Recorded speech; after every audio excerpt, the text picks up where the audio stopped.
LA 한인타운 선거구 단일화 추진 작업이 긍정적인 방향으로 나아가고 있습니다. 압축된 두 개의 안 모두 대부분 지역이 단일 지구에 포함된 상황입니다. 내년 대선 재외선거를 앞두고 재외 유권자들을 위한 투표소 확대가 국회 차원에서 논의될 전망입니다. 양당 의견차가 크지 않아 실현될 가능성이 높게 점쳐지고 있습니다. 화이자가 12세 미만 어린이들에 대한 백신 임상시험 결과 항체 생성도 좋고 부작용도 없다는 결과를 FDA에 제출했습니다.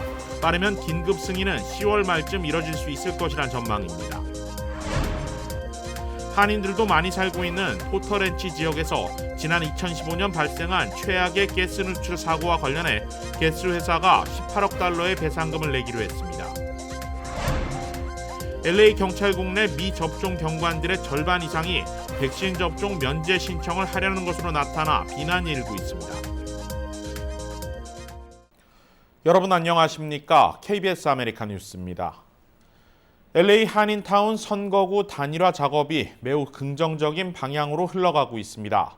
두 개로 압축된 안 모두 한인타운 대부분 지역이 한 지역구로 묶여 있는 상황입니다.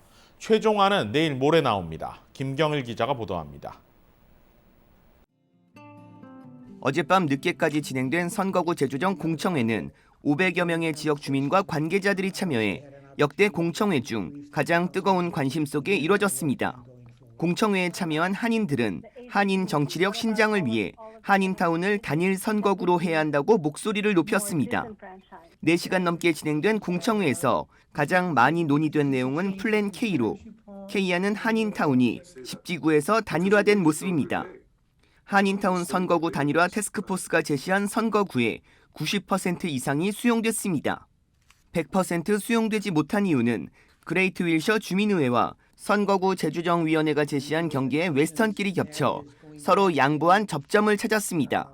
커미션 쪽에서 타협을 찾은 점은 이 웨스턴 애베뉴를 이 TF팀에서 제시한 그 경계선이 아니라 그 기존에 있던 윌셔 코리아타운 센터 주민의회, 그 다음에 그레이트 윌셔 주민의회 그 경계선을 사용을 해서요. 나름 웨스턴 선상에 있는 대부분의 한인 상권 그리고 윌셔길에 있는 대부분의 한인 상권을 다 한 지역구로 묶어놨습니다. K안은 LA 한인타운이 10지구로 포함되는 것이지만 또 다른 알파벳 L안도 있습니다. L안은 10지구가 아닌 4지구에 한인타운이 포함되는 것으로 아직 확정된 것은 아니지만 한인 사회가 중요한 선택을 해야 합니다. 10지구가 될지 4지구가 될지 또는 다른 또 상황이 나올지 이제 30일 날 결과를 보고 저희가 이제 전략적으로 움직여야 될 것 같습니다. 한인타운 선거구 단일화 태스크포스는 현재까지 나온 선거 구획을 긍정적으로 보고 있지만 30일 선거구 재조정 결과에서 한인타운이 4지구와 10지구로 갈라질 수도 있어 30일 결과에 주목하고 있습니다. KBS 뉴스 김경일입니다. 다가오는 한국 대선을 앞두고 재외선거 준비가 한창인데요. 이번 재외선거에서 투표소를 확대하는 방안이 국회 차원에서 논의될 전망입니다. 우편투표 도입까지는 현실적으로 어렵고 투표소 확대는 여야 간 이견차가 크지 않은 만큼 가능성이 있어 보입니다. 이유수 기자가 보도합니다. LA 초영사관은 남가주와 네바다, 애리조나와 뉴멕시코주를 관할하고 있습니다. 재외선거 때마다 모두 3곳의 투표소를 운영하고 있는데 관할 지역 대비 현저히 낮은 수치입니다.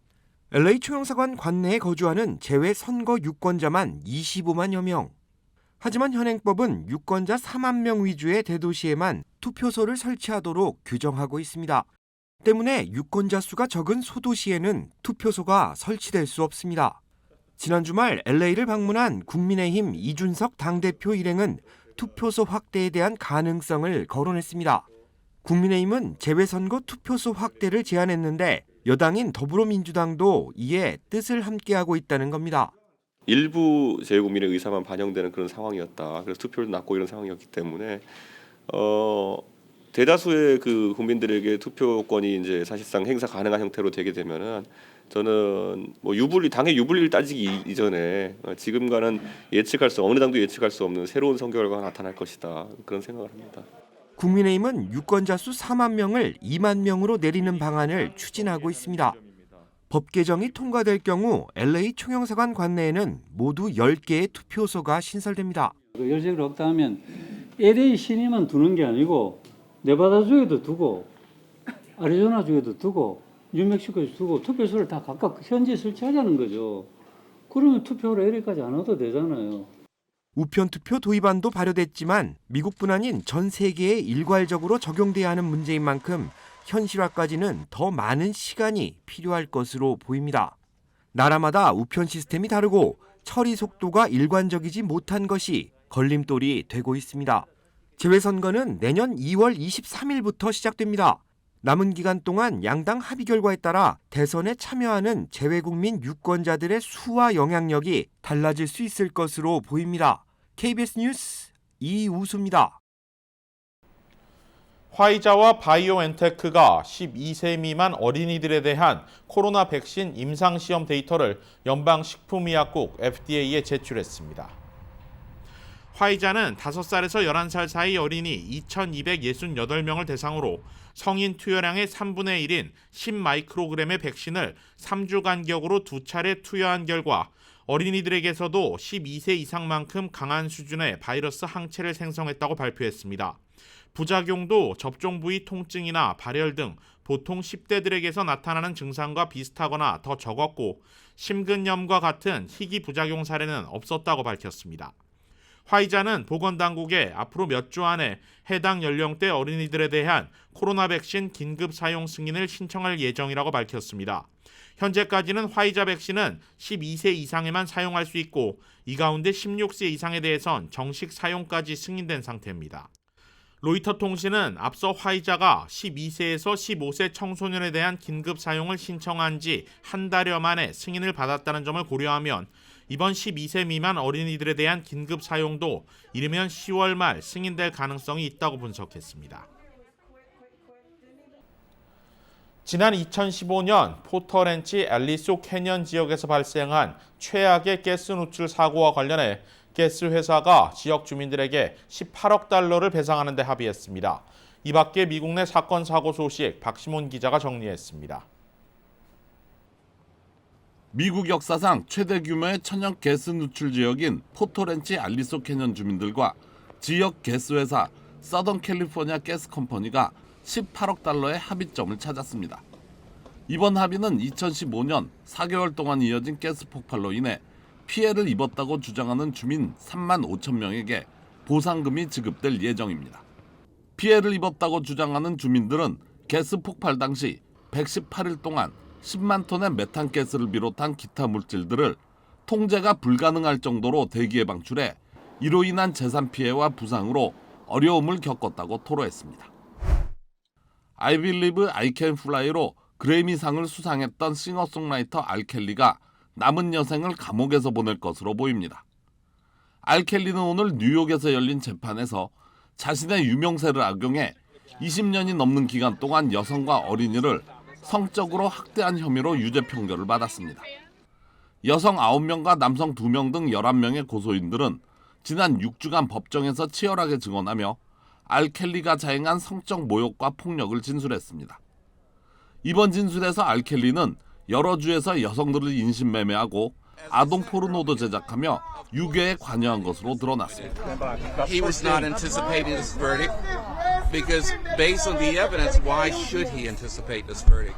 I'm sure that we're going to pursue his appellate rights and hopefully the Second Circuit will agree with us and not endorse this conduct. 알켈리의 최종 선고일은 내년 5월 4일이며 이 판결로 켈리는 남은 여생을 감옥에서 보낼 수 있습니다. 지난 3월 애틀란타 일대에서 총기를 난사해 한인을 포함해 8명의 목숨을 앗아간 용의자 로버트 아론롱이 인정신문에서 무죄를 주장했습니다. 애틀란타 인근 체로키 카운티에서 열린 이번 재판에 출두한 롱은 자신에게 적용된 살인, 가중폭행, 테러 등 모든 혐의에 대해 무죄를 주장한 뒤 5분 만에 법정을 떠났습니다. 지난 7월 27일 체로키 카운티에서는 유죄를 인정하며 가석방 없는 종신형을 선고받은 롱에게 풀턴 카운티 검찰은 사형을 적용할 뜻을 밝힌 바 있습니다. KBS 뉴스 박시몬입니다. LA시가 모든 시 공무원들의 백신 접종 의무화를 발표한 가운데 가장 큰 기관인 LA 경찰국 소속 경관들의 상당수가 백신 접종을 거부하고 있는 것으로 나타났습니다. LA시 정부가 지난 9월 14일까지 집계한 바에 따르면 현재 12,315명의 LAPD 경관들 가운데 54%만이 최소 한 차례 이상 백신 접종을 마친 상태입니다. 아직 46%에 달하는 5,600여 명의 경관들이 백신을 한 차례도 맞지 않은 미접종 상태인 셈입니다. 그런데 이 중 종교적 이유로 백신 접종 면제를 신청하겠다는 경관이 무려 2,651명인 것으로 집계됐습니다. 또 건강상의 이유로 접종 면제를 신청하겠다는 경관도 368명에 이르는 것으로 나타났습니다. 이를 모두 합치면 3,019명이 접종을 받지 않겠다는 것인데 이는 전체 미접종 경관들의 53%가 넘는 비율입니다. LA시 전체 공무원들로 대상을 확대하면 57,476명의 공무원들 가운데 단 11%만이 종교적 또는 건강상의 이유로 접종 면제를 신청할 것이라고 답해 상대적으로 LAPD와 큰 차이를 보였습니다. 이번 데이터를 놓고 민간위원으로 구성된 LA시 경찰위원회는 강한 비판에 나섰습니다. 최일선에서 주민들의 안전을 보호해야 할 경찰관들이 정작 주민들의 안전을 위협하는 꼴이라며 다시 한번 경찰관들을 향해 백신 접종에 나설 것을 촉구했습니다. LA 통합교육군의 학생 수가 지난해와 비교해 큰 폭으로 줄어든 것으로 나타났습니다. 이런 가운데 교직원 인력난도 심화되고 있어 교육부의 고민이 커지고 있습니다. LA타임스 보도에 따르면 올해 LA 통합교육군의 프리스쿨부터 12학년까지 전체 등록 학생 수는 43만 9,013명으로 집계됐습니다. 지난해 46만 6,229명이 등록한 것과 비교해 6%나 감소한 것으로 당초 교육부가 예상한 것보다도 낮고 3% 줄어든 캘리포니아 주 전체의 등록 학생 비율과 비교해도 2배가 차이 납니다. 교육부 측은 이처럼 등록 학생 수가 크게 내려간 원인은 코로나 팬데믹 영향 외에도 출산율이 내려갔고 재정적 이유로 시내 중심지에서 외곽으로 이사하는 사람들이 늘어난 데 따른 것으로 보고 있습니다. 한편 LA 통합교육군은 학생 수 감소 외에 교직원 인력난에도 시달리고 있습니다. LA타임스 집계에 따르면 현재 교사 622명, 학교 관리 직원 334명, 간호사 189명, 소셜워커 600명 등이 공석인 것으로 나타났습니다. 더 큰 문제는 이 같은 인력난이 백신 접종 의무화로 인해 더 악화될 수 있다는 데 있습니다. 교육부 계획에 따르면 현재 재직 교직원들의 70-80%가 백신 접종 의무 대상인데 의무 접종 시한인 10월 15일 이후에는 수천 명의 교직원들이 미접종으로 인해 퇴직해야 하는 상황에 놓일 것으로 보입니다. 팬데믹 기간 우울증 등 정신질환으로 인한 상담 치료가 코로나19 이전보다 1,000배 가까이 늘어났다고 합니다. 코비드 블루라는 신조어까지 생겨났는데요. 신체적인 건강만큼이나 눈에 보이지 않는 정신 건강이 크게 위협받고 있는 가운데 자신의 감정과 건강을 지키는 방법을 소개하는 특별한 행사가 열립니다. 비영리 단체 유스타 파운데이션과 아태 정신상담 치료센터가 공동 주최하는 이번 행사는 100세 시대를 꿈꾸는 힐링 세미나라는 제목으로 열립니다. 커뮤니티 정신건강 프로그램 교수와 가정 주치의가 초대 강사로 나서 무병장수를 위한 건강한 습관 기르기와 정신건강 지키기 10계명을 주제로 강연을 펼칩니다. 온라인 줌을 통해 진행되는 이번 행사에 참여하는 사람들에게는 추첨을 통해 소정의 선물도 전달할 예정입니다. 유스타 파운데이션은 또 이번 행사와 별도로 지난해 12월부터 자살 방지 캠페인인 Never Give Up을 펼치고 있습니다. 해시태그 감사해 덕분에 홍보와 함께 한국의 유명 가수들과 함께 생명의 소중함과 치유의 중요성을 알리는 캠페인송도 제작해 선보이고 있습니다. 30대 뉴저지 출신 한인 여성이 캘리포니아 인근 사막에서 실종된 지 3개월이 지났지만 여전히 행방이 묘연한 상태입니다. 제휴사 뉴욕 KBTV의 보도입니다. 캘리포니아 당국은 3개월 전 캘리포니아 팜스 스프링스 인근에서 사라진 30세의 한인 여성의 행방을 쫓고 있습니다. 이름은 로렌조, 검은 머리와 갈색 눈에 5.3피트 신장으로 노란색 티셔츠와 청바지를 입은 채 사라졌습니다. 지난 6월 28일 오후 3시경 유카밸리의 한 집에서 걸어 나온 것까지 마지막으로 목격되고 그 이후의 단서를 찾지 못하고 있습니다. 당시 여행길에 동행했던 사람이 있는데 바로 뉴저지에서 만나 지난해 12월부터 유카밸리의 친구 집에서 머물러 온 조 씨의 남자친구 코디 오렐입니다. 오렐은 로렌이 사막 한가운데로 걸어 들어간 지 10분 만에 증발해버렸다고 증언했습니다. 그에 따르면 그는 사건 당일 오후 3시쯤 그들이 타고 다니던 버스로 돌아왔으나 휴대전화와 지갑, 물, 음식 등을 남겨둔 채 떠난 조 씨가 돌아오지 않자 주변 지역을 샅샅이 뒤지며 찾아다녔다고 말했습니다. 수사관들은 오렐이 조 씨가 실종된 지 2시간쯤 지난 5시 13분경 경찰에 신고했으며 경찰에 알리기 전 지인들 여러 명과 통화한 기록을 발견했다고 밝혔습니다. 하지만 조 씨의 휴대전화와 컴퓨터, 차량 등에서는 어떠한 단서나 행적도 찾지 못했다고 보고하고 결국 일주일이 지난 시점에 조 씨는 실종자로 분류됐습니다.